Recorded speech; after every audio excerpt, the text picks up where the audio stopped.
Magandang hapon sa inyo, gabi o umaga man kung saan man kayo naroroon. I-share ko lang po itong niluto kong kare-kare. Ito po ay balat ng baka at saka ng baka tawag diyan. Um, yung yung tawag diyan yung parang nasa may paahan ng baka. Ito po ay malasa talaga.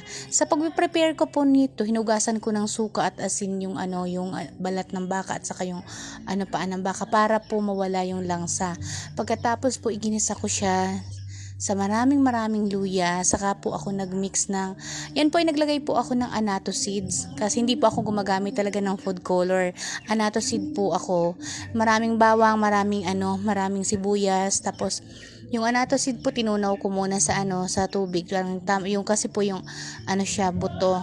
Tapos yan po ang ginawa kong pampakulay. Kailangan po tiyakin natin na malambot na siya bago natin igisa, para kung hindi pa naman po pwede pa natin palambutin, saka na tayo mag-add ng mga gulay.